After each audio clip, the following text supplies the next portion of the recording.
बातचीत करने के लिए मौजूद हैं सोशल एक्टिविस्ट मोहित शर्मा। तो इनसे तमाम मुद्दों को लेकर चर्चा करेंगे, लेकिन इस वक्त सबसे बड़ा मुद्दा देश में बना हुआ है महंगाई को लेकर, जिसको लेकर संजय राउत ने भी कहा है कि जिस तरीके के हालात श्रीलंका में बने हैं, आने वाले समय में भारत का भी यही हाल हो सकता है अगर ध्यान नहीं दिया गया। तो क्या लग रहा है तो इससे फर्क क्या पड़ता है देश में? हिंदुस्तान का हिंदू सुरक्षित है ना।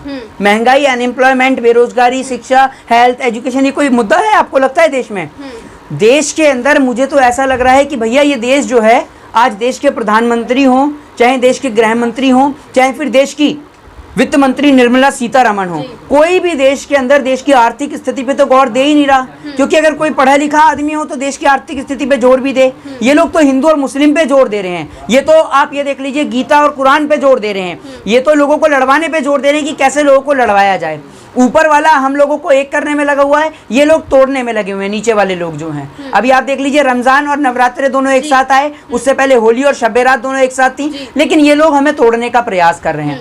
आज आप ये देख लीजिए उत्तर प्रदेश की सरकार ने पहले चुनाव से 3 महीने पहले पेट्रोल पे, डीजल पे 10 रुपए घटाए थे और आज 3 महीने बाद 10 रुपए उस पर वापस से बढ़ा दिए हैं। तो सरकार जिस तरीके से महंगाई को लगातार बढ़ाने में लगी हुई है, उससे जनता की आर्थिक हालत जो है वो खराब होती जा रही है और देश की स्थिति बहुत खराब होती जा रही है दिन प्रतिदिन। अच्छा, आपने कहा अभी कि चुनाव से पहले जो दाम थे वो घटा दिए गए थे और चुनाव के बाद अब वो बढ़ा दिए गए। अब आने वाले समय में कई राज्यों में भी चुनाव, गुजरात हो गया, हिमाचल हो गया, अब महंगाई बढ़ रही है, तो इसका कितना असर पड़ सकता है उन चुनावों पे? जनता समझ नहीं पाएगी क्या? देखिए, जनता बहुत देर से जाके समझेगी। जब बहुत देर हो जाएगी ना, वो कहते हैं कि अब पछताए होवत क्या, जब चिड़िया चुग गई खेत, तो वो वाला हिसाब है। जनता को समझ में नहीं आ रहा है, जनता को 5 किलो राशन में उनके माइंड को डाइवर्ट किया जा रहा है। जनता को एक चीज समझाई जा रही है कि इस देश का हिंदू खतरे में है। जनता को ये चीज नहीं बताई जा रही है कि आज देश की एक्चुअल स्थिति क्या है। 2018 के बाद से अनएम्प्लॉयमेंट का डेटा नहीं आया है, भर्तियां नहीं निकल रही हैं। सबसे बड़ा अहम मुद्दा जो है वो आर्मी की भर्तियां नहीं निकल रही हैं। लोगों का कहना है, जो यंगस्टर्स हैं उनका कहना है कि हमारी उम्र निकलती जा रही है, लेकिन सरकार जो है वो भर्तियां नहीं निकाल रही है। तो अनएम्प्लॉयमेंट सबसे बड़ी समस्या हो गई है और आज देश में लोग एजुकेट हैं, लेकिन रोजगार नहीं है उनके पास में। और रोजगार ना मिलने का सबसे बड़ा कारण ये है कि सरकार भारत देश की कंपनियों को नीलाम करने में लगी हुई है। सरकार भारत देश की कंपनियों का प्राइवेटाइजेशन करने में लगी हुई है। और जब देश के अंदर कंपनियों का प्राइवेटाइजेशन होता है, तो उसका खास इफेक्ट पड़ता है देश के अंदर लोगों के ऊपर, क्योंकि प्राइवेटाइजेशन हो जाने के बाद वो लोग बाहर के, विदेश के लोगों को रखते हैं अपनी नौकरी पर, उसके बाद वो अपने रिश्तेदारों को रखते हैं। तो उसके अंदर आपकी क्वालिफिकेशन नहीं देखी जाती, आपकी एजुकेशन नहीं देखी जाती, सिर्फ आपके रिलेशन देखे जाते हैं वहाँ पर। अच्छा, अभी नवरात्रे की आपने बात की कि रमजान और नवरात्रे एक ही महीने में पड़ रहे हैं, लेकिन इसको लेकर उत्तर प्रदेश के गाजियाबाद हो गए, वहाँ पर भी बोला गया था कि नवरात्रों के दिनों में मीट की दुकानें बंद रहेंगी। अभी दिल्ली के दक्षिणी दिल्ली में भी कहा गया है कि मीट की दुकानें 11 तारीख तक बंद रहेंगी। कहा जा रहा है कि 8 साल पहले से ऐसा कोई ध्यान नहीं दिया जाता था कि नवरात्रे हैं तो मीट की दुकान खुलनी चाहिए, नहीं, लेकिन भाजपा सरकार आने के बाद से इन सब चीजों पे भी इतना गौर किया जा रहा है। एक बात मैं आपको सीधे तौर पे बता दूं कि इस देश के अंदर वो लोग सबसे बड़े ढोंगी हैं जो लोग पूरे साल तो नॉनवेज खाते हैं और उसके बाद 9 दिन दिखाते हैं माता रानी की भक्ति कर कर। आप एक बात मुझे बताइए, लोगों की अपनी एक निजी राय है, एक इंडिविजुअली राय है कि लोग खाएं या नहीं खाएं। आप इसका असर और इसका इफेक्ट दुकान खोलने ना खोलने से क्या है?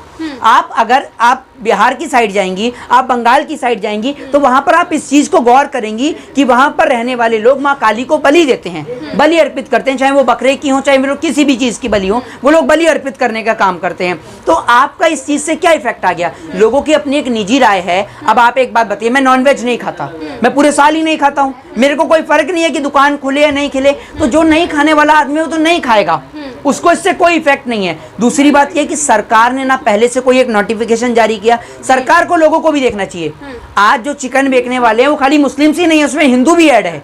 जो हिंदू लोग हैं, मुस्लिम लोग हैं, उनकी भी जो रोजगारी है। अभी आप ये देख लीजिए, मैं देख रहा था एनडीटीवी जो आपका चैनल है, एनडीटीवी चैनल पे दिखा रहे थे कि वहाँ लोगों को क्या इफेक्ट पड़ा है। लोगों का कहना है कि एक आदमी था, उनका नाम था सुनील नारायण करके कुछ उनका नाम था, तो उन्होंने इस बात को कहा कि मैं यहाँ पर काम करता हूँ, चिकन का काम करता हूँ, सरकार ने हमें नोटिस जारी नहीं किया, हम डेली कमाते हैं और डेली खाते हैं, तो हमारा 9 दिन घर और परिवार कैसे चलेगा? इस सवाल का सरकार जवाब दे। और ये बात जायज़ भी है, 9 दिन उनका घर और परिवार कैसे चलेगा? उनके बच्चे पढ़ेंगे कैसे? उनके बच्चों के जो खाने पीने का सामान है वो आएगा कैसे? इस सवाल का जवाब दे। सरकार तो महंगाई बढ़ाने में लगी है, और सरकार अगर इस प्रकार की स्थिति करेगी ना, इस प्रकार की हरकतें करेगी, तो वाकई में ही हमारे देश में आर्थिक स्थिति हमारे देश की इतनी डैमेज है, आप हमारे देश की जीडीपी, ग्रॉस डोमेस्टिक प्रोडक्ट आप देख लीजिए, आज इतनी बुरी हालत है देश की, बहुत बुरी हालत होती जा रही है दिन प्रतिदिन। लेकिन सरकार जो है वो उसके ऊपर ध्यान ही नहीं दे रही है। सरकार लोगों के दिमाग में एक चीज को माइंड में बिठा चुकी है कि भाई हम हिंदू राष्ट्र बनाएंगे, हम हिंदू राष्ट्र बनाएंगे। सरकार को भी नहीं पता कि कैसे बनेगा, सरकार खुद नहीं जानती है। सरकार ये जानती है कि भैया हिंदू मुस्लिम का गला उतारे, मुस्लिम हिंदू का गला उतारे, और वो बदले में हमें वोट दे और हमें कुर्सी दे, हमें यही चाहिए। तो अगर कल, मैं आपको एक बता दूं, अगर कल इस देश का हिंदू खड़े होकर ये कह देना कि हम प्रधानमंत्री नरेंद्र मोदी जी को वोट नहीं देंगे क्योंकि देश में बहुत अनएम्प्लॉयमेंट हो गई है, आप परसों मुझसे शर्त लगा लीजिए, परसों भाजपा वालों का ये स्टेटमेंट आ जाएगा कि हम इस देश में हिंदुओं के साथ नहीं खड़े हैं। ये लोग उनके साथ हैं जो उनकी सरकार बनाते हैं, बाकी ये किसी के साथ नहीं खड़े हुए। अच्छा, तो क्या लग रहा है कि इस तरीके के जो बयानबाजी कर रहे हैं कि मीट की दुकान बंद रहेगी, या हिंदू मुस्लिम के जो नया एक मुद्दा उठा रहे हैं, वो सिर्फ महंगाई को नीचा दिखाने के लिए तो नहीं है कि महंगाई पे लोग ध्यान ही ना दें इस वक्त, क्योंकि सबसे ज्यादा चरम पे इस वक्त महंगाई है। देखिए बहुत सारी चीजें हैं, और मैं आपको बताऊं कि पेट्रोल और डीजल के दाम भी बढ़ रहे हैं, और आपको बता दूं कि ये नरेंद्र मोदी जी की उसमें मीटिंग में बैठक भी करी गई है कि श्रीलंका की जैसी स्थिति भारत देश की भी बन सकती है, आप ये समझ लीजिए। और स्थिति बन रही है। उत्तर प्रदेश के अंदर लगातार लूट मच रही है, आप देख लीजिए, बदायूं के अंदर 5 लाख की लूट हो गई, गाजियाबाद के अंदर पीएनबी बैंक को लूट लिया, तो लगातार लूट मच रही है। लूट कब मचती है? आप एक पत्रकार हैं, अगर मैं आपसे कहूं कि आपको बैंक लूटना है, किसी घर में चोरी और डकैती करनी है, तो आप करेंगी? नहीं करेंगी ना। अगर हम यही काम अंबानी साहब से कहें, अडानी साहब से कहें कि भाई आपको किसी का घर लूटना है, खैर वो लूट ही रहे हैं, सरकार के माध्यम से वो लूट ही रहे हैं जनता का घर, तो ठीक है, मैं आपको बता देता हूँ। लेकिन अगर मैं आपसे इस बात को कहूँ तो क्या अंबानी अडानी इस काम को करेंगे, चोरी डकैती को? नहीं करेंगे। तो जिस आदमी के पास पैसा है वो चोरी डकैती का काम नहीं करेगा। चोरी और डकैती का काम कौन कर रहा है? जिस आदमी के पास पैसा नहीं है, अनएम्प्लॉयमेंट है, तभी तो चोरी और डकैती चल रही है। चोरी का अगर प्रोत्साहन मिल रहा है तो इसलिए क्योंकि उनके पास रोजगार नहीं है, पैसा नहीं, रोजगार नहीं है, उनके बच्चे भूखे मर रहे हैं, वो क्या करेंगे? सरकार तो हिंदू और मुस्लिम में उलझा रही है, मंदिर लोगों का पेट नहीं भर सकता जनता को कब समझ में आएगा, कब समझेगी जनता, क्योंकि खुद भी उसमें उलझ जाती है। और किस तरीके से देखे आपने कि नारे लगाते हैं भगवा रंग, जाके मुसलमान इलाकों में जो है उल्टी सीधी बातें करते हैं, तो खुद ही है वही नौजवान होते हैं वो। देखिए उन नौजवानों को जो है ना, उन नौजवानों को पहले तो कोरोना के काल में स्कूल बंद करके उन बेचारों को स्कूल से बाहर निकलवाया, अगर कॉलेज पढ़ने वाले थे तो उनको कॉलेज से बाहर निकलवाया। आप इस बात को समझ लीजिए कि इस देश के अंदर बहुत एजुकेशन की स्थिति बहुत डैमेज है। जब वो लोग स्कूल और कॉलेज छोड़ के बैठ गए तो बेचारे काम और धंधे पे लग गए। सरकार ने उन लोगों को कैप्चर किया, भारतीय जनता पार्टी ने उन लोगों को कैप्चर किया और उनकी एक वैल्यू बना दी कि आपको सिर्फ 500 रुपये ही रखने हैं, आपकी जो एक्चुअल वैल्यू है 500 रुपये ही है, आपको ये 500 रुपये लेके किसी हिंदू मुस्लिम के दंगे में जाना है, वहाँ आपको दंगे भड़काने। तो भारतीय जनता पार्टी यही करती है, नौजवानों को एजुकेशन नहीं लेने देती है। तभी तो उसने 24-25% जो टैक्स है कॉपी और कलम के ऊपर बढ़ाया, कॉपी किताब के ऊपर, वरना कॉपी किताब के ऊपर टैक्स बढ़ाने का कारण क्या था? तो सरकार की मंशा यही है कि आपका बच्चा ना पढ़े, क्योंकि अगर आपका बच्चा नहीं पढ़ेगा तो वो समझ ही नहीं पाएगा कि भाई अनएम्प्लॉयमेंट क्या होता है, बेरोजगारी क्या है, महंगाई क्या है, वो समझ ही नहीं पाएगा। अच्छा, अभी महंगाई पे जब भी बात की जाती है भाजपा के नेताओं से या मंत्रियों से, तो उनकी अलग अलग दलीलें होती हैं। अभी एसपी बघेल से जब बात की गई महंगाई को लेकर, तो उनका कहना था कि भाई ये जो महंगाई की बीमारी है, ये इंदिरा गांधी के समय से थी जो अब बढ़ रही है, मानी कि ठिकरा अभी भी कांग्रेस पे ही फोड़ा जा रहा है। ये तो कुछ भी नहीं है। भारतीय जनता पार्टी के आपने लोगों का, मंत्री नेताओं का दिमागी संतुलन नहीं देखा किस हद तक खराब होता है। ये कुछ भी नहीं है, भूल गई आप।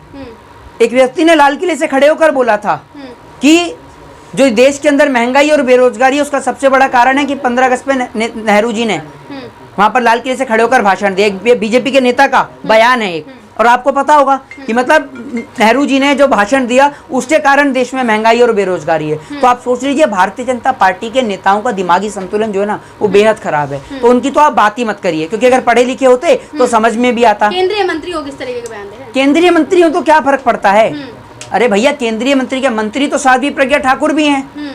अब उनके लिए तो वही वाला हिसाब है, अगर इंग्लिश की किताब दे दो तो काला अक्षर भैंस बराबर, वही वाला हिसाब है। केंद्रीय मंत्री से कोई फर्क नहीं पड़ता, पढ़े लिखे थोड़ी हैं, पढ़े लिखे थोड़ी हैं। अगर पढ़े लिखे होते तो कोई डिग्री नहीं मांगता, और पढ़े लिखे होते तो टेलीप्रॉम्प्टर बंद हो जाने के बाद भी सवालों का जवाब दे रहे होते, जैसे हम दे रहे हैं खड़े होकर। अच्छा, अभी नरसिम्हानंद जो है उन्होंने एक बार फिर से हिंदू महासभा लगा दी दिल्ली में, वो भी बिना किसी इजाजत से। वहाँ पर भी उन्होंने वही दंगे भड़काने वाली बातें की हैं और बरी भी कर दिया गया है उन्हें, लेकिन कोई एक्शन नहीं लिया जाता। ये कौन कार्टून है?